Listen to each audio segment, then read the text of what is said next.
दोस्तों नमस्कार। मैं आपका फ्रेंड, आपका साथी भानु प्रताप। आज मैं शोध अभिवृत्ति जो है, शोध हमारा जो है या रिसर्च पेपर है, उससे संबंधित जो महत्वपूर्ण प्रश्न हैं, हमारी जो बुक में दे रखे हैं, उन संपूर्ण प्रश्नों का एक ही वीडियो में बनाने का प्रयास करूँगा, जो हमारी परीक्षा के लिए बहुत ही उपयोगी रहेंगे। चलिए तो हम समय को ना गँवाते हुए प्रारंभ करते हैं और ये थोड़ा एक्सप्रेस वे में हम बनाएँगे, बहुत ज़्यादा स्लो नहीं बनाएँगे और ना ही इसका एक्सप्लेन करेंगे। इसको हम इस पर्पज़ से बना रहे हैं कि आप फटाफट ये देख सकें कि ये जो प्रश्न हैं इनके क्या उत्तर हैं, उनको एक बार देख के जाएँ, जिससे कि एग्ज़ाम में आपको इससे ज़्यादा से ज़्यादा लाभ मिले। चलिए हम प्रारंभ करते हैं। तो पहला है शैक्षिक शोध किस क्षेत्र में किया जाता है? तो इसका राइट आंसर ए हो जाएगा, शिक्षा के क्षेत्र में किया जाता है। दूसरा है शिक्षा अनुसंधान का लक्ष्य सिद्धांतों का प्रतिपादन करना एवं शिक्षा के क्षेत्र में नवीन प्रक्रियाओं का विकास करना है।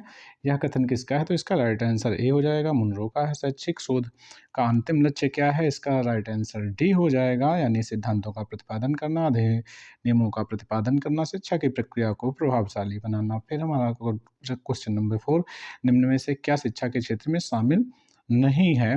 तो इसका राइट आंसर डी हो जाएगा, दार्शनिक मनोविज्ञान इसमें शामिल नहीं है। शिक्षा दर्शन, शिक्षा समाजशास्त्र, शैक्षिक प्रशासन इसमें शामिल है, लेकिन दार्शनिक मनोविज्ञान इसमें शामिल नहीं है। क्वेश्चन नंबर 5, शिक्षा के क्षेत्र में निम्न में से क्या शामिल है? तो इसका राइट आंसर ए हो जाएगा। इसमें हमारा क्वेश्चन नंबर 5, इसमें इसका राइट आंसर डी हो जाएगा, यानी जनसंख्या शिक्षा, शिक्षा तकनीकी, शैक्षिक सर्वेक्षण, ये सभी। क्वेश्चन नंबर 6, शिक्षा शोध के द्वारा निम्न में से क्या होता है? तो इसका राइट आंसर ए हो जाएगा, वर्तमान सिद्धांतों का मूल्यांकन, नवीन सिद्धांतों का प्रतिपादन, शिक्षा में व्यवसायीकरण में कठिनाई का मूल्यांकन, उपरोक्त सभी। तो इसमें मुख्य रूप से जो है वर्तमान सिद्धांतों का मूल्यांकन होता है मुख्य रूप से। शिक्षा शोध द्वारा क्या नहीं होता है? तो इसका राइट आंसर जो है डी हो जाएगा, छात्रों में धार्मिक भावना का उदय। शैक्षिक शोध का मुख्य आधार निम्न में से क्या है? तो इसका राइट आंसर डी हो जाएगा, जो शैक्षिक मुख्य आधार है, शैक्षिक शोध का मुख्य आधार जो है शैक्षिक दर्शन है। फिर हमारा 9वां है, शैक्षिक शोध में निम्न में से किस तर्क आयाम का प्रयोग किया जाता है? तो इसका राइट आंसर जो है बी हो जाएगा, निगमनात्मक तर्क। शैक्षिक अनुसंधान में निम्न में से कौन कर सकता है? तो इसका राइट आंसर जो है ए हो जाएगा, शिक्षक कर सकता है। शैक्षिक शोध का महत्व निम्न में से क्या नहीं है? तो इसका राइट आंसर डी हो जाएगा, केवल अध्यापक के लिए उपयोगी है। वैज्ञानिक पद्धति में निम्न में से क्या होता है? तो इसका राइट आंसर जो है निरीक्षण, सत्यापन, वर्गीकरण, यानी इसका राइट आंसर डी हो जाएगा। वैज्ञानिक विधि से तात्पर्य उन प्रविधियों से है जिनका उपयोग ज्ञान की खोज में वैज्ञानिक द्वारा किया जाता है। यह कथन किसका है? तो इसका राइट आंसर बी हो जाएगा, एनसाइक्लोपीडिया ब्रिटेनिका का यह कथन है। वैज्ञानिक विधि की मुख्य विशेषता क्या है? तो इसका राइट आंसर सी हो जाएगा, नियंत्रित परिस्थिति निष्कर्ष का सामान्यीकरण। वैज्ञानिक विधि का प्रथम सोपान क्या होता है? तो इसका राइट आंसर हो जाएगा, समस्या की पहचान करना। वैज्ञानिक विधि का मुख्य तत्व नहीं है, तो इसका राइट आंसर बी हो जाएगा, वर्णन करना। वैज्ञानिक विधि की मुख्य विशेषता नहीं है, तो इसका राइट आंसर डी हो जाएगा, व्यक्तिनिष्ठता। वैज्ञानिक विधि के बारे में क्या सत्य नहीं है? तो इसका राइट आंसर डी हो जाए, इसमें निष्कर्षों में वस्तुनिष्ठता होती है, इसमें पूर्व अनुमान की क्षमता होती है, बिल्कुल सही है। या आत्मसंशोधनीय होता है, या शिक्षक द्वारा किया जा सकता है। इसमें सी होगा, मेरे हिसाब से इसका सी होगा, वस्तुनिष्ठता, क्योंकि इसमें होती है। लेकिन इसमें क्या है, यह शिक्षकों द्वारा किया जाता है, यह सत्य नहीं है। फिर हमारा है वैज्ञानिक विधि में आने वाली कठिनाइयाँ हैं, तो इसका राइट आंसर डी हो जाएगा, उपरोक्त सभी हैं। क्या सोच समस्या के चयन में, परिकल्पना के चयन में, न्यायाधीश के चयन में निम्न में से क्या वैज्ञानिक विधि का प्रमुख प्रकार नहीं है? तो इसका राइट आंसर बी हो जाएगा, दार्शनिक अनुसंधान। गवेषणात्मक, वर्णनात्मक और व्याख्यात्मक, ये मुख्य इसके प्रकार होते हैं। फिर हमारा है वह अनुसंधान जिसका उद्देश्य पूर्व स्थित समस्या पर प्रकाश डालना होता है, उसको क्या बोलते हैं? तो इसका राइट आंसर ए हो जाता है, गवेषणात्मक अनुसंधान। वह अनुसंधान जिसमें निष्कर्षों का सामान्यीकरण नहीं किया जा सकता है, तो इसका राइट आंसर डी हो जाएगा, गवेषणात्मक अनुसंधान। इसमें निष्कर्ष पे प्रकाश नहीं डालते मुख्य रूप से। इसमें क्या होता है, इसमें हम चीज़ों के तथ्यों के बारे में जानते हैं कि क्या फैक्ट है, उनका क्या कारण है, इन चीज़ों का जानने का प्रयास करते हैं। वह अनुसंधान जहाँ चरों के बीच कार्यकरण संबंध स्थापित किया जाता है, तो इसका राइट आंसर जो है सी हो जाएगा। व्याख्यात्मक अनुसंधान जो है उसमें व्याख्या की जाती है, चरों के मध्य क्या संबंध है। वर्णनात्मक अनुसंधान के अन्य नाम हैं, तो इसमें ये सभी हो जाएंगे। विवरणात्मक शोध, अप्रयोगात्मक शोध, सहसंबंधात्मक शोध। फिर हमारा क्वेश्चन नंबर 25 है, वैज्ञानिक कार्यकलाप के रूप में शोध का क्या लक्ष्य है। इसका राइट आंसर बी हो जाएगा, सिद्धांतों का निर्माण। फिर हमारा अगला क्वेश्चन है, समस्या का समाधान, सिद्धांतों का निर्माण, भविष्य का कथन। तो इसमें मुख्य रूप से सिद्धांतों का निर्माण होता है। शोध के मुख्य प्रकार कितने हैं, तो इसका राइट आंसर 26 का जो है बी हो जाएगा। 3 प्रकार होते हैं जो हमारा है। एक तो हमारा मूल शोध होते हैं, दूसरे मौलिक, इसको जैसे मूल शोध बोलते हैं, फंडामेंटल होता है, फिर अप्लाइड होता है, और एक हमारा अन्य प्रकार में बात करें तो हमारा जो है एक्शन रिसर्च होता है।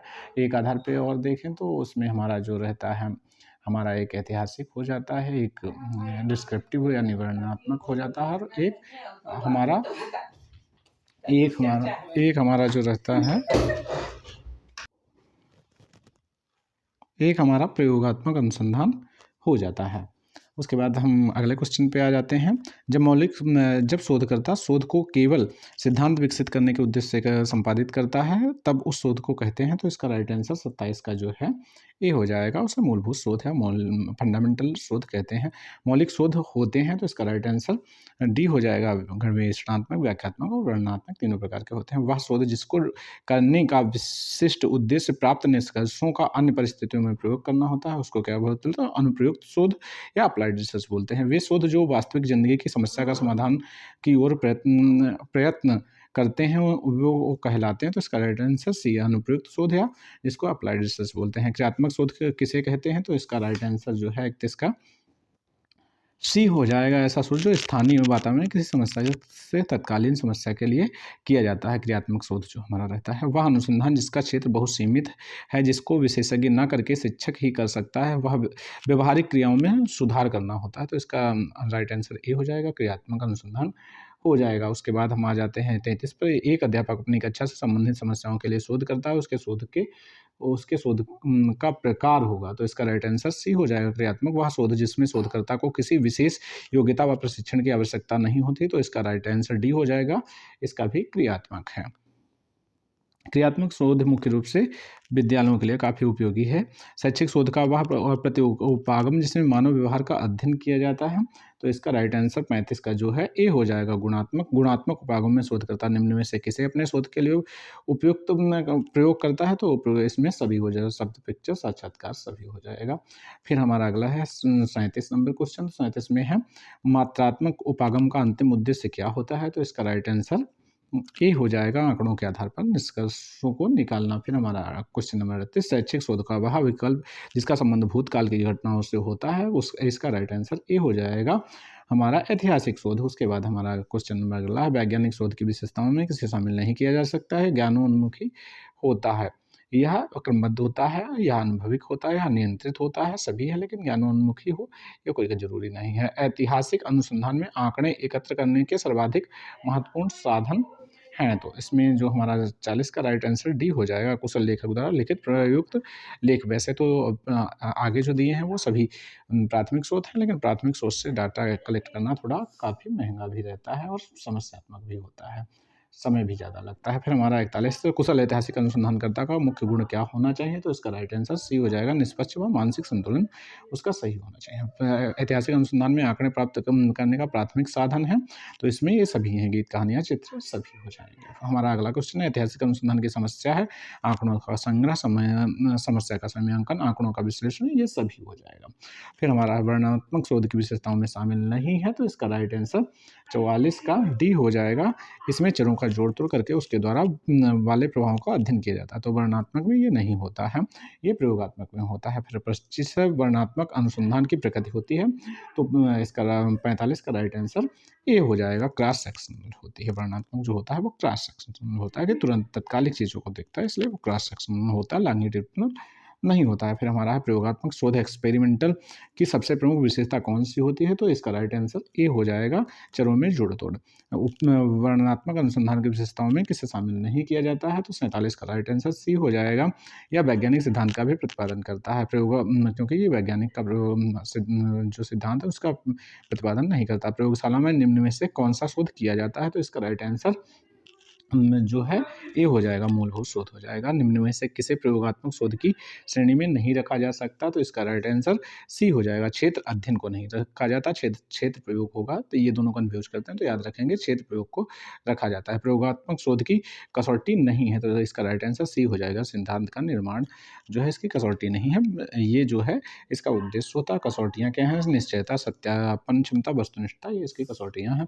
फिर हमारा अगला क्वेश्चन हम निम्न में से किसे अप्रयोगात्मक शोध की श्रेणी में नहीं रखा जा सकता है? तो इसका राइट आंसर जो है बी हो जाएगा, क्षेत्र प्रयोग को इसमें नहीं रखा जाएगा। बाकी क्षेत्र अध्ययन, केस अध्ययन, सर्वे शोध को इसमें शामिल किया जाता है। वर्णनात्मक अनुसंधान का उद्देश्य नहीं है, तो इसका राइट आंसर 52 का ए हो जाएगा, वर्तमान स्थिति को स्पष्ट करना। इस 52 का सॉरी डी हो जाएगा, वर्तमान का प्रमाण रहित वर्णन करना। प्रमाण रहित नहीं है, प्रमाण सहित वर्णन करता है। फिर है वर्णनात्मक अनुसंधान का प्रकार नहीं है, तो इसका 53 का राइट आंसर ए हो जाएगा, सर्वेक्षण जो है सॉरी मौलिक शोध कभी कभी हो जाता है। तो इसका क्या है? मौलिक शोध जो है इसका प्रकार नहीं है। बाकी सर्वेक्षण, विकासात्मक अध्ययन, अंतर संबंधों का अध्ययन इसके प्रकार हैं। शैक्षिक शोध के उद्देश्य में किसे शामिल नहीं किया जा सकता है? तो इसका 54 का राइट आंसर डी हो जाएगा, व्याख्यात्मक उद्देश्य को इसमें शामिल नहीं किया जा सकता। सैद्धांतिक, सत्यात्मक, तथ्यात्मक उद्देश्यों को इसमें शामिल किया जाता है। शिक्षा अनुसंधान के संबंध में निम्न में से किस तथ्य को सत्य नहीं माना जा सकता है? तो इसका 55 का राइट आंसर डी हो जाएगा। शिक्षा अनुसंधान की प्रक्रिया में कल्पना शक्ति एवं अंतर्दृष्टि का कोई स्थान नहीं होता, ऐसा नहीं है। क्योंकि इसी के आधार पर मुख्य रूप से इसमें चीज़ों का प्रतिपादन होता है। मनोवैज्ञानिक शोधों में प्रतिकृति की जरूरत पड़ती है, तो इसका राइट आंसर 56 का जो है बी हो जाएगा। वर्तमान में किए जा रहे शोध की आंतरिक वैधता को बढ़ाने के लिए प्रतिकृत जो होते हैं रिप्लिकेशन करने की जरूरत पड़ती है।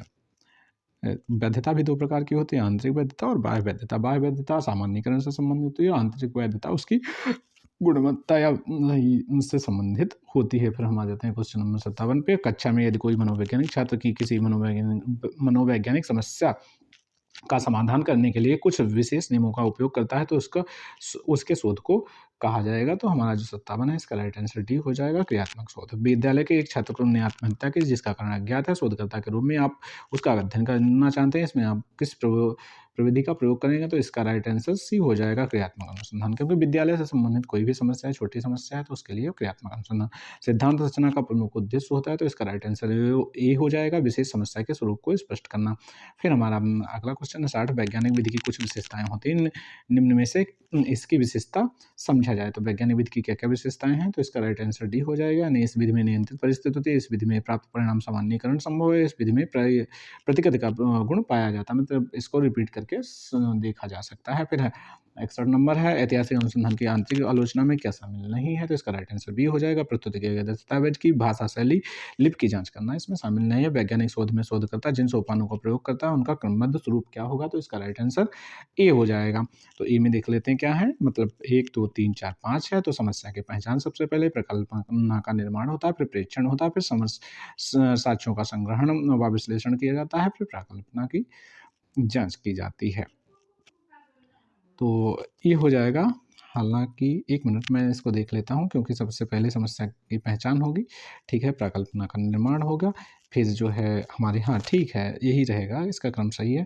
फिर हम 63 पे आ जाते हैं। 63 का हम देखते हैं, वैज्ञानिक शोध की विशेषताओं में निम्न में से किसे शामिल किया जा सकता है? तो वैज्ञानिक शोध की समस्याओं में किसे शामिल किया जा सकता है, इसको देख लें। इसका राइट आंसर ए हो जाएगा, यानी 1 2 3 सभी को, यानी या वस्तुनिष्ठ क्रमबद्ध होता है, समयबद्ध होता है, इसमें सांख्यिक विश्लेषण आंकड़ों का विश्लेषण किया जाता है, और इसमें क्या है, वैज्ञानिक शोध में प्रतिकृति का गुण होता है, इसके द्वारा पुनः दोहराकर सत्यता की जांच की जा सकती है। ये तीनों सही है, लेकिन चौथा जो हमारा है, इसमें मानव के प्रत्येक व्यवहार का वस्तुनिष्ठ एवं क्रमबद्ध अध्ययन किया जा सकता है।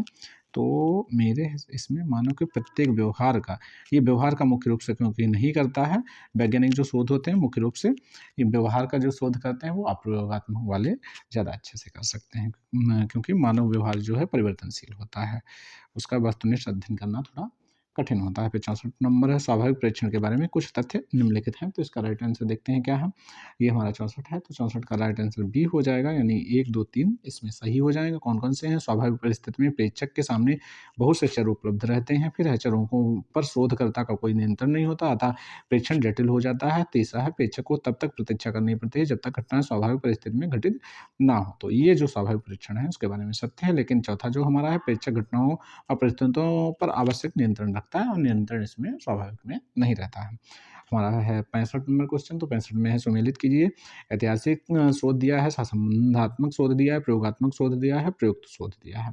तो हमारा जो 65 है इसका राइट आंसर सी हो जाएगा, यानी 3, 1, 6, 5, यानी हमारा ए में 3 हो जाएगा, यानी ऐतिहासिक शोध जो है बीती घटनाओं से संबंधित है।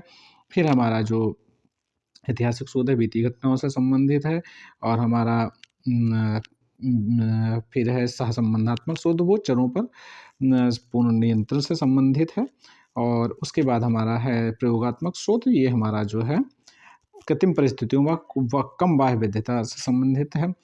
और फिर प्रयुक्त शोध हमारा जो डी है, ये इसमें वास्तविक समस्या का समाधान से संबंधित होता है। तो जो प्रयुक्त शोध है वास्तविक समस्या के समाधान से संबंधित होता है। तो हम आ जाते हैं 66 नंबर क्वेश्चन पे, इसको देख लेते हैं। उचित क्रम कुछ डाटा दिया है, उसका उचित क्रम देना है, तो इसका राइट आंसर 1 हो जाएगा, यानी इस जो क्रम है इसी 1, 2, 3, 4, 5 हो जाएगा। जैसे विषय का चयन करते हैं, फिर चरों का वर्गीकरण करते हैं, फिर शोध डिजाइन का चयन करते हैं, विधियों का चयन करते हैं, फिर परिणाम का विश्लेषण करते हैं। फिर हमारा है 67 नंबर, इसका राइट आंसर डी हो जाएगा। इसमें क्या-क्या दिया है देख लेते हैं। चर की अनेक मात्राएँ, मात्रात्मक व गुणात्मक परिवर्तन, आयाम पर परिवर्तन, मापने योग्य गुण। फिर अब इसको किससे कौन से मिलेगा, तो इसको देख लेते हैं। तो इसका राइट आंसर जो है 67 का डी है, तो डी में हमारा क्या है 1, 2, 3, 4, तो सीधा-सीधा मिल रहा है, यानी पहले में ए 1 है। चर की अनेक मात्राएँ जो हैं कलिंगर के अनुसार बताई हैं। मात्रात्मक और गुणात्मक परिवर्तन के बारे में मेंडरसेन ने बताया है। आयाम क परिवर्तन के बारे में गैरट ने बताया है, और मापने योग्य गुणों के बारे में डिमेट्रो ने बताया है। फिर अब हमारा 68 है, इसमें नीचे दिए गए कथनों को एवं कारणों को ध्यान पूर्वक पढ़कर कूट की सहायता से उत्तर का चयन करना है। जिसमें आपको रहेगा कि ए हम कब चयन करेंगे, ए और आर दोनों जब सही होंगे, मतलब कुछ एक तथ्य रहेगा, एक उसका एक कथन रहेगा, दूसरा उसका कारण है। तो इसमें अगर ए हम कब आंसर करेंगे, जब ए और आर दोनों सही होंगे तथा आर ए की सही व्याख्या करता है। दूसरे में ए और आर दोनों सही हैं, परंतु आर ए की सही व्याख्या नहीं करता है, के लिए है। सी जो रहेगा वो ए सही है किंतु आर गलत है, के लिए है, और ए गलत है किंतु आर सही, के लिए डी का हम चयन करेंगे। तो 68 नंबर में है सोच समस्या का कथन ऐसा होना चाहिए जिसे अनुभविक विधियों से जांच किया जाना संभव हो। तो ये क्या है कथन है, इसका कारण दिया है। समस्या ऐसे प्रश्नवाचक कथन है जिसमें एक समस्या के समाधान को प्रस्तावित किया जाता है। तो इसका राइट आंसर ए है, यानी जो हमारा कथन है वो भी सही है, और इसकी कारण भी इसका सही है, मतलब सही व्याख्या, कारण इसकी सही व्याख्या कर रहा है। कथन दूसरा है आवश्यक जानकारी के अभाव में ज्ञान में अपूर्णता होती है।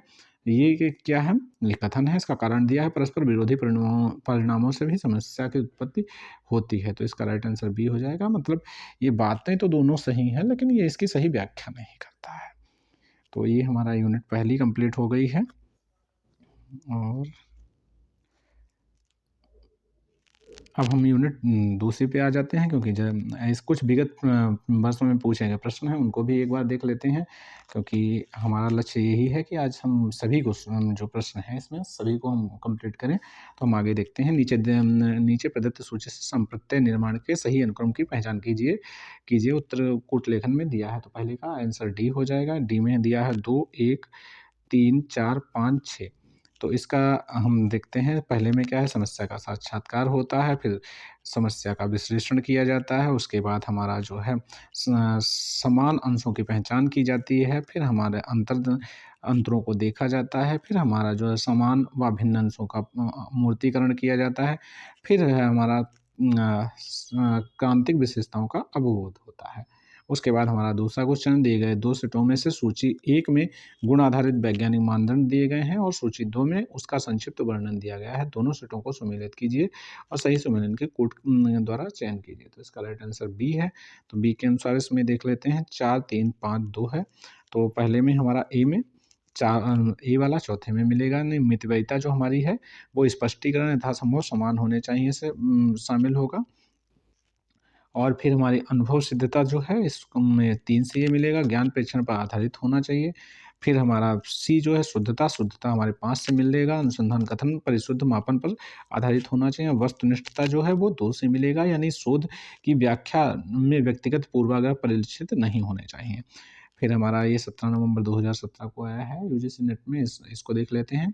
सूची दी गई है, उसमें 2 प्रकार दिए गए हैं, उनसे मैच करना है। नैसर्गिक अध्ययन है, घटना क्रिया शोध है, निर्जातीय शोध है, आधारित सिद्धांत शोध है, और इनको मिलाना है इधर। तो इसको हम देख लेते हैं। 3 का जो हमारा राइट आंसर है डी है। तो डी में देख लेते हैं क्या दिया है, उसके आधार पर इनको मिलाएंगे। डी में दिया है 5, 4, 1, 2। 5, 4, 1, 2 के अनुसार जब इसको मिलाएंगे तो इसमें हमारे पहले में जो है नैसर्गिक अध्ययन जो है हमारा आधारित स्रोतों से आगमन के रूप में प्राप्त प्रेक्षणों एवं जानकारियों पर बल देना से संबंधित हो जाएगा। फिर हमारा घटना क्रिया शोध जो है वो प्रतिभागी की दृष्टि से किसी अवधारणा को समझने में सहायक गुणात्मक आधार सामग्री का विश्लेषण करने से संबंधित हो जाएगा। फिर निजातीय शोध जो है, निजातीय शोध हमारा जो है ये किससे मिलेगा देख लेते हैं एक बार। ये 1 नंबर से मिल जाएगा। निजातीय शोध हमारा जो है वो सामाजिक उपवर्ग और विवरण साझे किए हुए मान्यताओं, व्यवहारों एवं प्रचलनों से संबंधों का विश्लेषण से संबंधित हो जाएगा। और फिर हमारा आधार सिद्धांत शोध जो है वो दूसरे से परिनिष्ठ विश्लेषण को प्रतिभागियों के प्रत्यक्षीकरण के द्वारा जोड़ता है, संबंधित हो जाएगा। फिर हम अगले क्वेश्चन पे आ जाते हैं। एक ऐसी युक्ति जिसमें अंतर्क्रिया निहित होती है तथा यह प्रदत्तों के संकलनार्थ प्रयुक्त होती है, साथ में इसमें कल्पना आधारित क्षेत्रीय कार्य भी सम्मिलित होते हैं, में कौन से प्रदत्त संकल्पना विधि संदर्भित है। तो इसका राइट आंसर जो है हमारा 4 का वो बी हो जाएगा, निर्मित संकलन।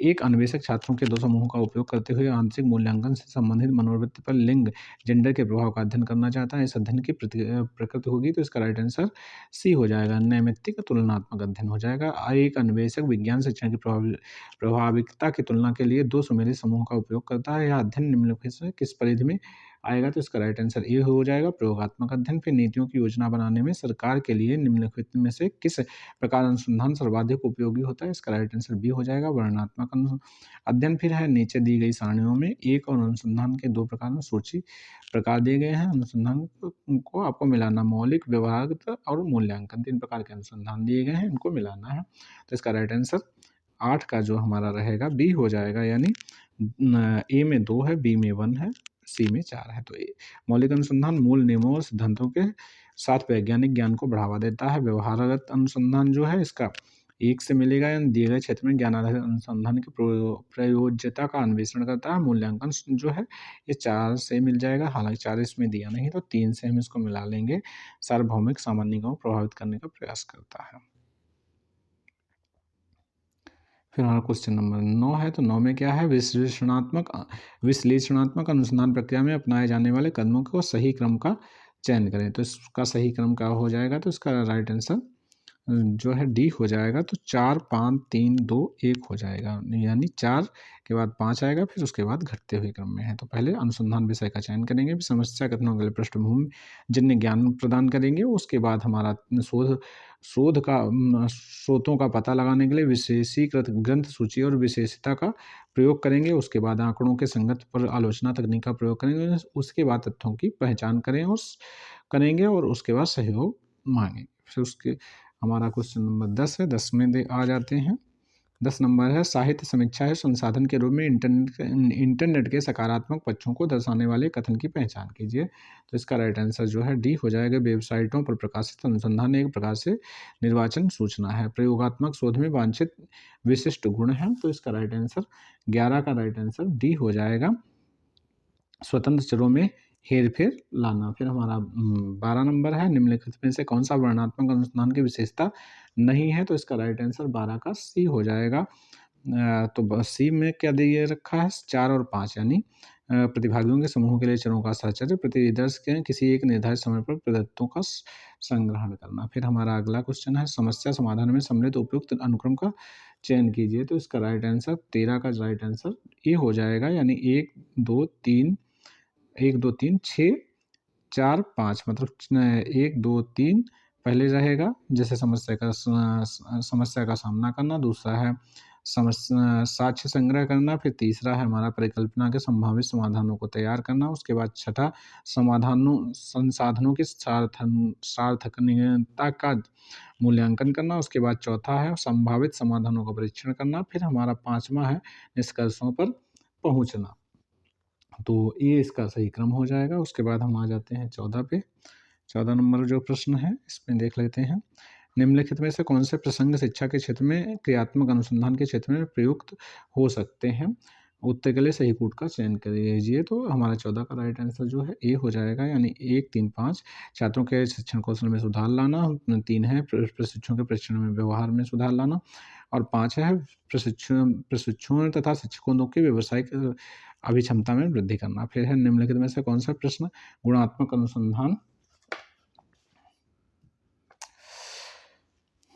अनुसंधान से संबंधित है? तो इसमें 15 का राइट आंसर डी हो जाएगा यानी 2 और 4। तो इसमें 2 और 4 क्या है? अभिभावक शिक्षक संघ के बैठकों में अभिभावक भाग क्यों नहीं लेते हैं? और 5 है प्रारंभिक विद्यालय के बालकों की शाब्दिक योग्यता का मूल्यांकन किस प्रकार किया जाना चाहिए? शैक्षिक अनुसंधान के अंतर्गत व्यष्टि अध्ययन विधि में निम्नलिखित में से किसे महत्व दिया जाता है? तो इसका राइट आंसर 16 का राइट आंसर जो है डी हो जाएगा अनुपम विशेषताओं को। फिर हमारा जो है 17 है कतिपय रूप सूची 1 में कतिपय रूप निरूपक कथन दिए गए हैं और सूची 2 में साहित्य समीक्षा से स्रोत दिए हैं। सूची 1 को सूची 2 से उपयुक्त मिलान करना है। तो इसका राइट आंसर 17 का सी हो जाएगा यानी सी में क्या है 3 1 2 4। ए में 3 है, बी में 1 है, सी में 2 है, डी में 4 है। तो इसको देख लेते हैं। ए में 3 है तो शैक्षिक अनुसंधान और व्यावसायिक पत्रिकाओं में लेख शैक्षिक पत्रिकाओं का की वर्तमान सूची होती है। फिर हमारा बी में 1 है यानी एरिक प्रणाली रिपोर्टिंग जो है शिक्षा से में संसाधन है अनुसंधान के चयनित क्षेत्रों के संबंध में ज्ञान की स्थिति। तो इसका राइट आंसर 2 हो जाएगा यानी विशेष पुस्तिकाओं और वार्षिक रिपोर्ट से संबंधित है। और डी हमारा अनुसंधानकर्ता के उपयोग है वाणिज्यिक रूप से प्रकाशित दस्तावेजों का विवरण और समीक्षा जो है ये मानसिक मापन वार्षिकी के अंतर्गत आ जाएगा। अब हम ऐसा करते हैं जो ये लेंथी क्वेश्चन है उनको ना लेते हुए हम जो आगे क्वेश्चन है वन लाइनर उनको लेंगे क्योंकि ये क्वेश्चन जो ज़्यादा लेंथी हैं उनको समझने के लिए आपको बुक से ही ज़्यादा अच्छा रहेगा। तो हम उन्हीं प्रश्नों को लेने का प्रयास करेंगे जो थोड़े छोटे हैं और जिनको आसानी से किया जा सकता है। तो चलिए पहले इसको देख लेते हैं। 18 नंबर है अधोलिखित में से किसे शैक्षिक अनुसंधान की सीमा नहीं कहा जा सकता? तो 18 का राइट आंसर डी हो जाएगा प्रयोज्यों की मानसिक असहजता। क्रियात्मक अनुसंधान के परिचालन में शोध साहित्य का सर्वेक्षण निम्नलिखित में से किस उद्देश्य से किया जाता है? तो 19 का राइट आंसर हो जाएगा डी प्रभावी विचारों एवं व्यवहारों की पहचान करने हैं। निम्नलिखित में से कौन सा ऐतिहासिक अनुसंधान की रिपोर्ट लिखने का आधार बनता है? तो 20 का राइट आंसर हो जाएगा डी ऐतिहासिक साक्ष्य एक अच्छे शोध उपकरण की पहचान किस आधार पर होती है? तो 21 का राइट आंसर हो जाएगा ए बाजार में उपलब्धता किसी शोध में परिकल्पना का निर्माण किस आधार पर किया जाता है? तो 22 का राइट आंसर हो जाएगा ए 2 चरों से अधिक चरों के बीच संबंध स्थापित करना। निम्नलिखित में से किस प्रकार के अनुसंधान को ऐसे हस्तक्षेप के प्रभाव के साथ सतत जांच के आसामी जगत के कार्य चालन में एक लघु हस्तक्षेप कहा जाता है? तो इसका राइट आंसर 23 का राइट आंसर हमारा जो है वो सी हो जाएगा। क्रियात्मक अनुसंधान को एक अनुसंधानकर्ता व्यवहारिक स्थितियों में आरोपित उचित नियंत्रण के साथ छात्रों की उपलब्धि पर पुनर्वलन के प्रभाव का अध्ययन कर रहा है। इस स्थिति में किए जाने वाले अनुसंधान को क्या कहेंगे? तो 24 का राइट आंसर जो हमारा है बी हो जाएगा। व्यवहारगत अनुसंधान अनुसंधानकर्ता के प्रघटनीय उपागम में शामिल निम्नलिखित चरणों में सही क्रम की पहचान कीजिए। तो इसका यहाँ पे स्टेप पूछ रहा है कौन सी सही है? तो इसका राइट आंसर बी हो जाएगा। अर्ध विश्लेषण, फिर अंतर्वेशन है, फिर रचनात्मक संश्लेषण है, फिर उद्भवन और फिर उसके बाद प्रदीप्ति आएगी। इसके बाद हमारा अगला है मैचिंग वाला है तो इसको देख लेते हैं। व्यक्ति अध्ययन है, घटना क्रिया विज्ञान अनुसंधान है, कार्योत्तर अनुसंधान है, प्रतिवादी जांच है। तो इसका राइट आंसर जो हमारा है क्वेश्चन नंबर है 26, तो 26 का राइट आंसर जो है सी हो जाएगा, यानी सी में हमारा दिया है 35 21। 35 21 के अनुसार देखेंगे तो ए में हमारा जो है तीसरा है व्यक्ति अध्ययन है, एक विशेष विशेषण जिसके परिणामों का सामान्यीकरण नहीं किया जा सकता है, नहीं होता। फिर हमारा बी है। बी में यहाँ घटना क्रिया विज्ञान अनुसंधान जो है कम से कम एक निराश्रित चर का प्रत्यक्ष चालन होता है। फिर हमारा जो है कार्योत्तर अनुसंधान में जो है पहले ही प्रत्यक्ष विक्षेपित कारण प्रभाव संबंध के अन्वेषण में अनुसंधान कार्य होता है। फिर डी में प्रकृतिवादी जांच में हमारा जो है स्वतः स्फूर्त और अबाधित डाटा संग्रहण तकनीक का उपयोग करते हुए क्षेत्र अध्ययन किया जाता है। फिर है मूल्यांकन अनुसंधान की गुणवत्ता का निर्णय करने के लिए कृति वैयक्तिक मूल्यांकों ने मूल्यांकन का संकलनात्मक ढांचा विकसित किया। यह पता लगाने के लिए निम्नलिखित में से कौन सा मानदंडों से संबंधित है। तो इसका राइट आंसर जो हमारा 27 है उसका सी हो जाएगा। विश्वसनीयता मानक निम्नलिखित में से किस ज्ञान क्षेत्र के संबंध में अथवा किस घटनाओं के बारे में सार्थक प्रश्नों का उत्तर देने के लिए एक व्यवस्थित वस्तुनिष्ठ और सुविचारित कोशिश कहलाती है। तो इसका राइट आंसर जो हमारा 28 है उसका बी हो जाएगा। शोध रिसर्च की शिक्षा के क्षेत्र में शोध करने के लिए निम्नलिखित में से कौन सा प्रमाणिक तर्क नहीं है। तो इसका राइट आंसर 29 का सी हो जाएगा। शिक्षकों की सामाजिक जागरूकता में सुधार के लिए किस प्रकार के अनुसंधान में ऐसे दिशाओं और स्थितियों की व्यवस्था लक्ष्य रखा जाता है जो वर्तमान में मौजूद है। तो 30 का राइट आंसर सी हो जाएगा। विवरणात्मक अनुसंधान एक कोई शिक्षक अपनी कक्षा में छात्रों के साथ अपने व्यक्तिगत साहचर्य उसके अनुशासन पर पड़ने वाले प्रभाव का अध्ययन कर रहा है, इस प्रकार के शोधकर्ता को कहा जा सकता है। तो इसका राइट आंसर 31 का हमारा जो रहेगा बी हो जाएगा। क्रियात्मक अनुप्रयुक्त दोनों क्योंकि एक ही कैटेगरी के आते हैं। फिर हमारा है किसी अध्ययन में छात्रों के उपलब्धि एवं प्रेरणा के संबंध में समवर्गीय अधिगम का अध्ययन किया जा रहा है। इस अध्ययन के लिए शोध प्रकार का कौन सा नाम स्वीकार्य होगा। तो इसका राइट आंसर जो हमारा 32 का है बी हो जाएगा। मूल्यांकन परक अनुसंधान निम्नलिखित में से पहचान करें कि कौन सा प्रयोगात्मक अनुसंधान की वह मान्यता के लिए परिस्थितिकीय खतरा नहीं है। तो हमारा जो 33 है 33 का राइट आंसर डी हो जाएगा। विषय उपचारक परस्पर क्रिया कोई अन्वेषक तटवर्ती क्षेत्रों में माताओं की शैक्षिक स्थिति और छात्रों की शैक्षणिक उपलब्धि के बीच संबंध स्थापित करना चाहता है। अनुसंधान के विकल्प की दृष्टि से निम्नलिखित में से कौन सी पद्धति सहायक होगी। तो 34 का राइट आंसर जो हमारा है डी हो जाएगा। कार्योत्तर पद्धति यदि कोई शैक्षणिक अनुसंधान में व्याख्या और सारांश के लिए समान प्रकार के कई अध्ययनों के औसत परिणामों पर विचार किया जाता है तो इस प्रक्रिया को कहा जाता है। तो इसका राइट आंसर हमारा 35 का जो रहेगा वो बी हो जाएगा। मेटा विश्लेषण एक शोधकर्ता उत्तर प्रदेश के पब्लिक स्कूलों द्वारा उपयोग की जा रही प्रचलित कक्षा नियंत्रण प्रक्रिया पद्धतियों के संबंध में एक अध्ययन का उल्लेख करता है। शोध विधि के एक विशेषज्ञ के रूप में शोध कार्य पद्धति के संबंध में आपका अनुमान क्या होगा। तो इसका राइट आंसर जो है 36 का बी हो जाएगा। विवरणात्मक अनुसंधान निम्नलिखित में से किस शोध में आंकड़े की आंतरिक आलोचना महत्वपूर्ण समझा जाता है। तो हमारा 37 का राइट आंसर ए हो जाएगा। दार्शनिक एक अध्यापक एक रूपरेखा की सहायता से उद्देश्यों और विषय वस्तु का आच्छादन सुनिश्चित करता है तथा इस प्रक्रिया के द्वारा परीक्षण कौन सी विशेषता सुनिश्चित कर रहा है। तो इसका राइट आंसर ए हो जाएगा। वैधता एक शोधकर्ता के रूप में आप एक अध्यापक से शैक्षिक निष्पादन का मूल्यांकन करना चाहते हैं। निम्नलिखित में से कौन सा उपकरण सर्वाधिक उपयुक्त होगा। तो 39 का राइट आंसर सी हो जाएगा। निर्धारण मापनी।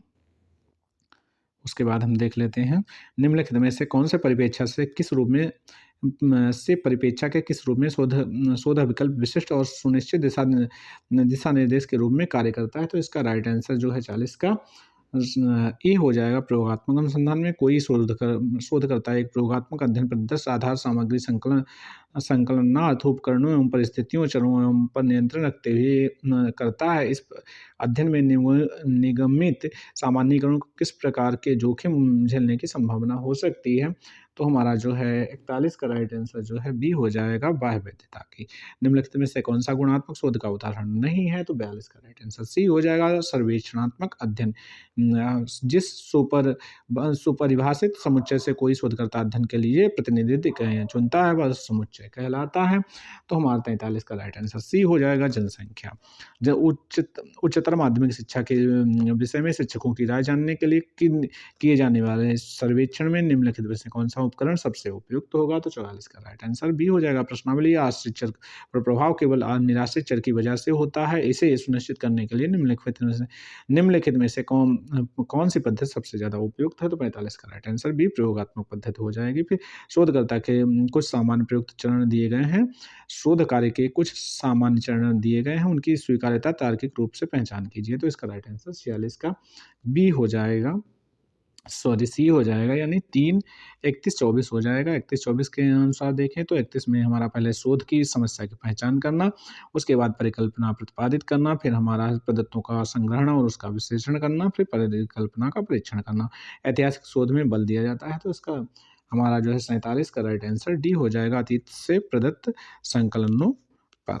उसके बाद हम देख लेते हैं 48, किसी शोध समस्या के निर्माण हेतु निम्नलिखित में से सर्वश्रेष्ठ स्रोत किसे माना जाता है? तो 48 का राइट आंसर जो है सी हो जाएगा, किसी शोध पत्रिका में प्रकाशित शोध लेखों पर चिंतन करना। निम्नलिखित में से किस शोध अभिकल्प में प्रतिदर्श चयन की आवश्यकता न्यूनतम होती है? तो इसका जो हमारा रहेगा 49 का राइट आंसर सी हो जाएगा, व्यक्ति अध्ययन में। फिर हमारा है छात्रों की वर्तनी में सुधार है, शिक्षक द्वारा कक्षा में संचालित शोध का वर्ग में आता है। तो इसका राइट आंसर 50 का जो राइट आंसर रहेगा डी हो जाएगा, क्रियानिष्ठ शोध अनुसंधान, क्रियात्मक अनुसंधान। भारतीय स्वतंत्रता आंदोलन के कारणों तथा परिणामों का अध्ययन किस प्रकार के अनुसंधान के द्वारा किया जाता है? तो 51 का राइट आंसर ऐतिहासिक अनुसंधान हो जाएगा। तो ये हमारी जो है प्रश्नावली ये कंप्लीट हो जाती है। अब हम प्रश्नावली 2 पे आ जाते हैं।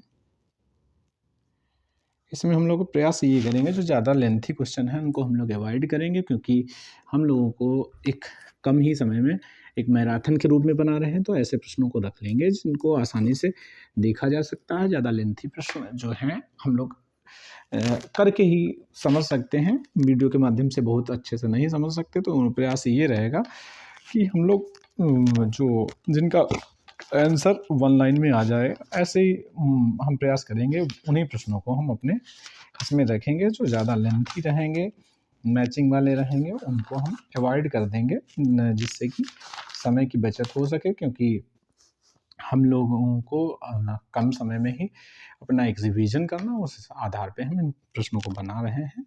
तो अब हम उन्हीं प्रश्नों को लेंगे जो जिनका आंसर 1 लाइन में है। किसी भी शोध समस्या का सबसे महत्वपूर्ण पहला कार्य क्या होता है? तो जैसा कि हम लोग पहले से भी पढ़ के आए हैं, तो इसका राइट आंसर सी हो जाएगा, समस्या का चयन करना। फिर हमारा दूसरा है, समस्या एक प्रश्नवाचक कथन है जिसमें एक समस्या के समाधान को प्रस्तावित किया जाता है। तो इसका राइट आंसर बी हो जाएगा। ये कथन किसका है? समस्या एक ऐसा प्रश्नवाचक कथन है जिसमें एक समस्या के समाधान को प्रस्तावित किया जाता है। इसका राइट आंसर बी हो जाएगा, टाउनसेंड। फिर प्रश्न नंबर 3 है, समस्या एक ऐसा प्रश्नवाचक वाक्य है जिसमें यह जानकारी प्राप्त करने का प्रयास किया जाता है कि 2 या 2 से अधिक चरणों में किस प्रकार का संबंध है। तो इसका राइट आंसर सी हो जाएगा, जॉन डीवी में बोल गया, कर्लिंगर का हो जाएगा हमारा। फिर है, समस्या कब उत्पन्न होती है? तो इसका राइट आंसर ए हो जाएगा, जब आवश्यकता की संतुष्टि नहीं होती है। मैक्लुहाइन के अनुसार समस्या उत्पन्न होने के कारण है। तो हमारा 5 का राइट आंसर डी हो जाएगा, सभी हैं। ज्ञान में अवरोध आता है, विरोधी परिणाम मिलते हैं, किसी तथ्य की व्याख्या की जाती है। फिर हमारा 6 है, ज्ञान में अवरोध कब उत्पन्न होता है? तो इसका राइट आंसर बी हो जाएगा, जब हमारे पास घटना से संबंध में पर्याप्त ज्ञान नहीं होता है। फिर हमारा है 7, विरोधी परिणाम के कारण क्या हो सकते हैं? तो इसका राइट आंसर सी हो जाएगा, बाह्य चरणों पर उचित नियंत्रण ना हो, प्रयोगकर्ता का उचित ज्ञान का अभाव। फिर किसी तथ्य की व्याख्या से क्या होता है? तो इसका राइट आंसर डी हो जाता है, तथ्य की पुनर्व्याख्या होती है। तथ्य की पुनर्व्याख्या होती है, पूर्व स्थापित सिद्धांत से संबंध स्थापित होता है, तथ्य के संबंध में नई जानकारी मिलती है। फिर हमारा 9 है, समस्या की प्राप्ति के स्रोत क्या है? प्राचीन सिद्धांत, परस्पर विरोधी अनुभव, पद्धति संबंधी दोष, तो इसका राइट आंसर जो है डी हो जाएगा। उपरोक्त सभी हैं। विद्यालय परिवेश में समस्या के स्रोत क्या हो सकते हैं, तो इसका राइट आंसर डी हो जाएगा। शिक्षा की पद्धति संबंधी दोष, शिक्षा की नवीन पद्धतियाँ, अध्यापक छात्र संबंधी, ये सभी। फिर हमारा 10 है, शोध समस्या का चुनाव करने के लिए आवश्यक गुण क्या है? शोध के क्षेत्र में रुचि होनी चाहिए, शैक्षिक परिस्थिति में सुधार की इच्छा होनी चाहिए, व्यक्तिगत महत्वाकांक्षा, तो ये सभी चीज़ें इसमें शामिल हो जाएंगी। आगे हम देख लेते हैं, समस्या के चुनाव का सिद्धांत निम्नलिखित में से क्या नहीं है? तो इसका राइट आंसर डी हो जाएगा। समस्या सदैव नई होनी चाहिए, समस्या मापन की सीमा में हो, समस्या व्यवहारिक दृष्टि से उपयोगी हो, उसमें शोधकर्ता की रुचि हो, तो हाँ, इसमें हमारा जो रहेगा मेरे हिसाब से ए होगा कि समस्या सदैव नई होनी चाहिए, ऐसा कोई सिद्धांत नहीं है। आप ऐसे भी समस्या ले सकते हैं जिस पे कार्य हो चुका, लेकिन उसमें कुछ सुधार की आवश्यकता है। समस्या का व्यवहारिक मान्यताएँ क्या नहीं है? तो इसका राइट आंसर ए हो जाएगा। समस्या चुनाव से व्यवहारिक मान्यता में हमारा जो रहेगा, ये हमारा जो है व्यय नहीं है, बाकी समय, उपयोगिता, नैतिकता आदि शामिल हैं। फिर हमारा हो जाएगा 13 में है सॉरी, इसका बी हो जाएगा, उपयोगिता नहीं है, क्योंकि उपयोगिता जो है अलग, ये उसकी जो है मानक कसौटी के अंतर्गत आती है, व्यवहारिक के अंतर्गत नहीं आती है। फिर हमारा है 14, समस्या चुनाव से संबंधित सिद्धांत क्या है? तो इसका राइट आंसर डी हो जाएगा। सभी हैं। शोधकर्ता की रुचि, मापन व मूल्यांकन के उपकरणों की उपलब्धता, सैद्धांतिक व व्यवहारिक दृष्टिकोण, किस समस्या का चुनाव नहीं करना चाहिए? तो इसका राइट आंसर डी हो जाएगा। जिसमें नैतिकता का ह्रास हो, जिसके लिए परामर्श व निर्देशन न लिया जा सके, जिससे संबंधित आंकड़े उपलब्ध ना हो, समस्या कथन करते समय कौन सी त्रुटि नहीं करनी चाहिए? तो इसका राइट आंसर डी हो जाएगा। जो है तीनों त्रुटियाँ नहीं करनी चाहिए मुख्य रूप से, क्योंकि फिर है, निम्नलिखित में से कौन से क्षेत्र की समस्याएं सही समाधान नहीं देती? तो इसका राइट आंसर बी हो जाएगा, आध्यात्मिक अध्ययन। फिर 18 है, सीमाबद्ध समस्या की विशेषता है, तो इसका राइट आंसर डी हो जाएगा। ये सभी हैं। उच्च वैधता, उच्च विश्वसनीयता, समय का कम उपयोग, मतलब कम समय में ही हो जाता है। किस प्रकार की समस्या में सामान्य नियमों एवं सिद्धांतों की खोज पर विशेष बल दिया जाता है? तो 19 का राइट आंसर बी हो जाएगा। सैद्धांतिक समस्या, किस प्रकार की समस्या मानव जीवन के व्यवहारिक पक्ष से जुड़ी होती है? तो इसका राइट आंसर सी हो जाएगा, व्यवहारिक समस्या। फिर है हमारा 21, मनोविज्ञान में प्रयुक्त होने वाली समस्या कौन सी होती है? तो इसका राइट आंसर ये हो जाएगा, प्रायोगिक समस्याएं। जिस समस्या में पूर्वगामी तथा पश्चिमगामी घटनाओं का संबंध जानने का प्रयास किया जाता है, उस समस्या को क्या कहा जाता है? तो इसका राइट आंसर डी हो जाएगा, सहसंबंधात्मक समस्याएं। फिर हमारा प्रश्न है अगला, सामाजिक घटनाओं से संबंधित समस्याएं हैं, तो इसका राइट आंसर सी हो जाएगा, सर्वेक्षण संबंधी समस्याएं। जिस समस्याओं में स्वतंत्र चर और आश्रित चर का प्रभाव, जिस समस्या में स्वतंत्र चर का प्रभाव आश्रित चर पर देखा जाता है, उस समस्या को क्या कहते हैं? तो उस प्रकार की जो समस्याएं होती हैं वो प्रायोगिक समस्याएं कहलाती हैं। जिन समस्याओं में 2 या 2 से अधिक चरों के साचर्यात्मक संबंध को देखा जाता है, वे क्या कहलाते हैं? तो इसका राइट आंसर डी हो जाएगा, सहसंबंधात्मक समस्याएं। समस्या को परिभाषित करने का अर्थ है कि उसे विस्तृत रूप से तथा ठीक प्रकार से सुनिश्चित बनाया जा सके। तो ये कथन किसका है? तो इसका राइट आंसर ए हो जाएगा, मुनरो का है। समस्या को परिभाषित करने का समय आवश्यक है, तो इसका राइट आंसर डी हो जाएगा। ये सभी हैं। चर का स्वरूप स्पष्ट हो, सैद्धांतिक आधार हो, अवधारणाएं बनाई जा सके। हमारा है, समस्या के परिभाषितकरण में क्या शामिल नहीं है? तो 28 का राइट आंसर डी हो जाएगा, परिकल्पना की स्थापना। यदि शोधकर्ता यह निर्णय लेता है कि वह क्या समस्या लेनी है, समस्या के किन गुणों का आकलन करना, व्यवहारिक कठिनाइयों को स्पष्ट करता है, तो वह शोध के किस स्तर पर है? तो इसका राइट आंसर ए हो जाएगा, समस्या के परिभाषीकरण पे शोध समस्या की सीमा होती है, तो इसका राइट आंसर डी हो जाएगा। सभी हैं। केवल संबंधित चरों का शोध हो, क्षेत्र सीमित हो, न्यायाधीश का स्वरूप सीमित हो, तो ये सभी चीज़ें शामिल हो जाती हैं। फिर हम आ जाते हैं अगले क्वेश्चन पे, शोध के सीमांकन में शामिल नहीं है। क्या शामिल नहीं है? तो इसमें परिकल्पना की संख्या निर्धारण करना शामिल नहीं है। चर से तात्पर्य है वस्तु जिसका चर क्या होता है, तो इसके बारे में देख लें, तो इसमें हमारा डी हो जाएगा, यानी दोनों बातें सही हैं। मापन योग्य और मान परिवर्तित जो है मान परिवर्तित रहता है, मतलब अपरिवर्तित नहीं, परिवर्तित होता रहता है, ऐसी चीज़ें शामिल हैं, यानी बी और सी दोनों सही होगा। चर एक ऐसा गुण है जिसकी अनेक मात्राएं हो सकती हैं, या कथन किसका है?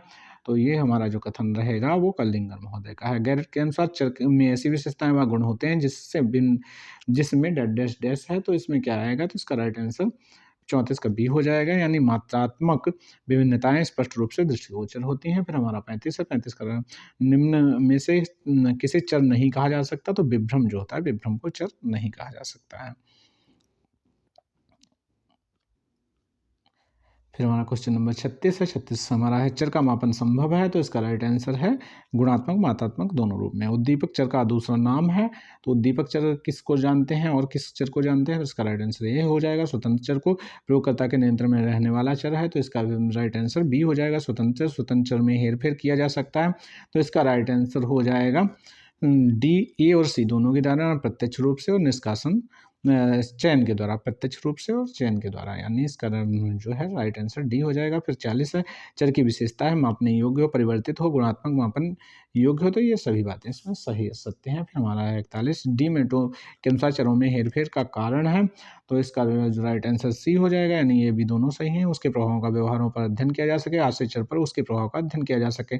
स्वतंत्र चर नहीं है, तो इसका राइट आंसर सी हो जाएगा हमारा इंद्रिय प्रत्यक्ष। निम्न में से किसमें हेरफेर का चयन द्वारा ही हो सकता है, मतलब सिर्फ सिलेक्शन के द्वारा ही हो सकता है, तो 43 का हमारा राइट आंसर ए हो जाएगा। आयु में सिर्फ जो है चयन के द्वारा ही हो सकता है। स्वतंत्र चर के प्रकार हैं, तो हमारा 44 का राइट आंसर सी हो जाएगा। ए और बी दोनों टाइप, ई और टाइप, ये स्वतंत्र चर का प्रकार नहीं है, तो इसका राइट आंसर डी हो जाएगा। पर्यावरण संबंधित चर का टाइप ई संबंधित होता है, तो 46 का राइट आंसर ए हो जाएगा। स्वतंत्र चर से टाइप ई का अर्थ होता है, तो 47 का राइट आंसर ए हो जाएगा। इन्वायरमेंटल टाइप ई,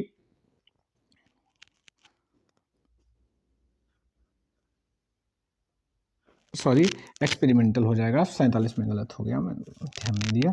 47 का जो है बी हो जाएगा, नहीं एक्सपेरिमेंटल होता है। ई का मतलब एक्सपेरिमेंटल होता है, एक्सपेरिमेंटल जिस पे एक्सपेरिमेंट किया जा सके। टाइप ई चर को कलिंगर ने कहा है, तो कलिंगर ने इसको जो है सक्रिय चर कहा है। फिर हमारा अगला क्वेश्चन है, निम्न में से चर ई हो सकता है, तो इसका राइट आंसर क्या है, सी, यानी 49 है, 49 का राइट आंसर ए। पाठ की लंबाई, क्योंकि इसको आप बदल सकते हैं, एक्सपेरिमेंट कर सकते हैं, तो इसको कम ज़्यादा कर सकते हैं, बाकी चीज़ों को हम कम ज़्यादा नहीं कर सकते, तो 49 का राइट आंसर ए हो जाएगा।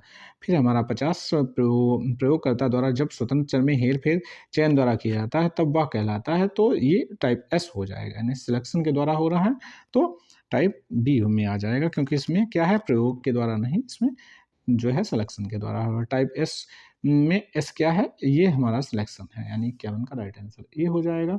फिर हमारा 52 पे आ जाते हैं, तो निम्न में से स्वतंत्र चर यस में कौन सा होगा, तो इसका राइट आंसर 52 का जो है सी हो जाएगा। शैक्षिक स्तर, निम्नलिखित में से कथनों पर विचार कीजिए, तो 53 का राइट आंसर डी है, यानी 1 2 3 ये सभी सही हैं। ऐसा चर जिसमें मूल्य की गिनती करके निर्धारित किया जाता है।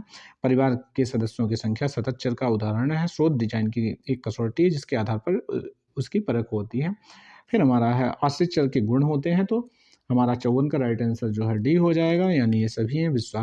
विश्वसनीयता, असंगतता, संवेदनशीलता, सभी इसमें शामिल हैं। निर्दिष्ट चर का संबंध होता है, तो इसका राइट आंसर बी हो जाएगा। स्वतंत्र चर टाइप एस से व्यवहार परिवर्तन का अध्ययन किस चर पर होगा, तो इसका राइट आंसर जो है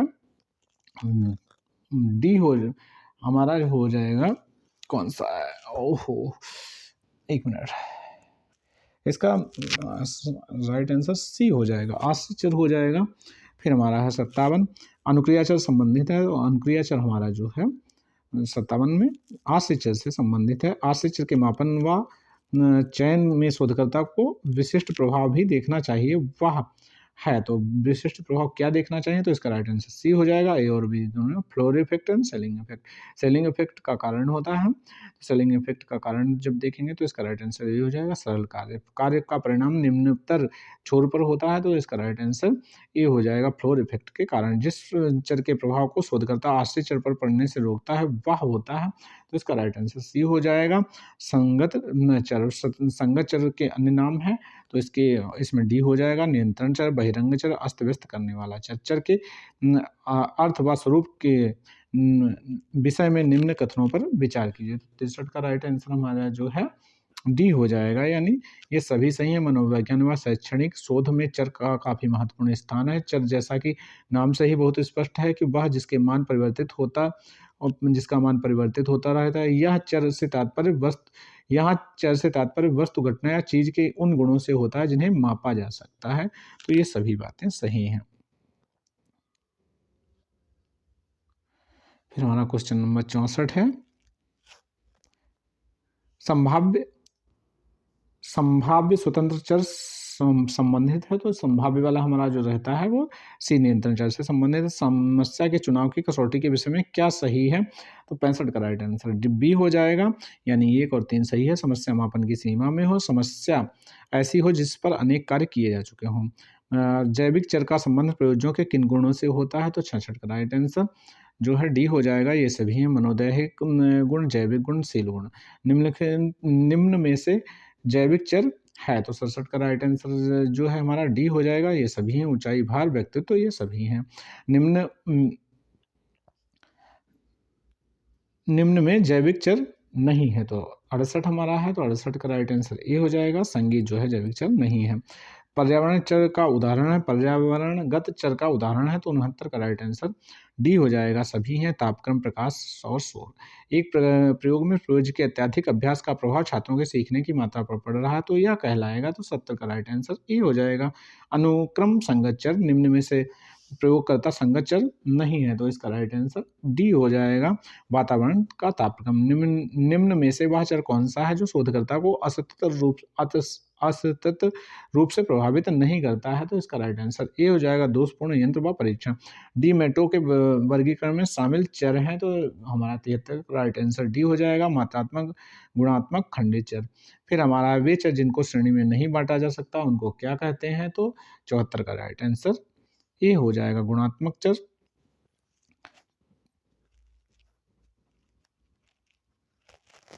निम्न में से गुणात्मक चर नहीं है, तो 75 का राइट आंसर डी हो जाएगा। आयु, वे चर जिसको श्रेणी में बांटा जा सकता है तथा जिनका अंकीय मान मापन किया जा सकता है उनको क्या कहते हैं? तो 76 का राइट आंसर सी हो जाएगा। मात्रात्मक चर, वे चर जिन्हें संपूर्ण इकाई के रूप में ही मापा जा सकता है उनको क्या कहते हैं? तो 77 का राइट आंसर ए हो जाएगा। खंडित चर,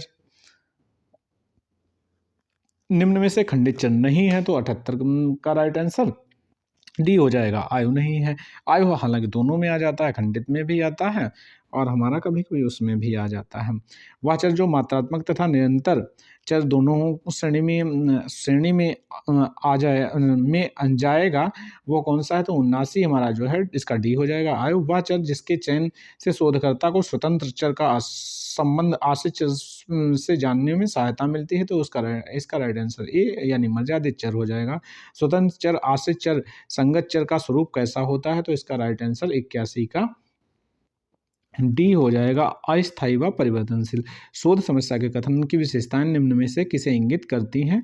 तो 82 का राइट आंसर हमारा जो है डी हो जाएगा, यानी 1, 2, 3 सभी सही। समस्या का कथन, शोध कथन द्वारा 2 या 2 से अधिक चरों के बीच संबंध की अभिव्यक्ति, शोध समस्या का कथन, ये तीनों चीजें सही हैं। अग्रसारिता का सिद्धांत इसमें शामिल नहीं है। मर्यादित चर को चुनने के लिए शोधकर्ता किस आधार का सहारा लेता है? 83 का राइट आंसर ए हो जाएगा, सैद्धांतिक आधार का। चरों के चयन के लिए उचित परिस्थिति है, तो इसका राइट आंसर डी हो जाएगा। सभी हैं, प्रयुक्त शब्दों की विश्वसनीयता हो, वो समान परिस्थिति में प्रयुक्त अनेक न्यायादर्श एक ही परिणाम दें, परिभाषाओं की सार्थकता हो, तो ये सभी बातें सही हैं। फिर हमारा 85 है, अनुसंधान में संबंधित चरों पर नियंत्रण करने से क्या संभव होता है? तो 85 का राइट आंसर बी हो जाएगा। स्वतंत्र चर के सन्निकटतम प्रभाव का आकलन, संगत चरों पर नियंत्रण की विधि है, संगत चरों पर नियंत्रण की विधि है, तो इसका राइट आंसर डी हो जाएगा। ये सभी हैं, संतुलन विधि, परिसंतुलन विधि, यादृच्छिकरण विधि। फिर हमारा 87 है, चरों में संतुलन स्थापित किया जा सकता है, तो 87 का राइट आंसर डी हो जाएगा। यमज विधि द्वारा, मिलान विधि द्वारा, समान एम तथा एस डी के द्वारा, ये सभी बातें सत्य हैं। फिर 88 है, प्रयोग की स्थिति में प्रभाव को संतुलित किया जा सकता है, तो इसका राइट आंसर 88 का जो है बी हो जाएगा। परिसंतुलन विधि के द्वारा स्वतंत्र चर ई के नियंत्रण की विधि है, तो इसका राइट आंसर सी हो जाएगा। दोनों निरासरण विधि और दशाओं की स्थिरता दोनों इसमें सत्य हैं। फिर है वह विधि जिसके अंतर्गत विघ्नकारी चरों को प्रयोग से बाहर निकाल दिया जाता है क्या कहलाती है?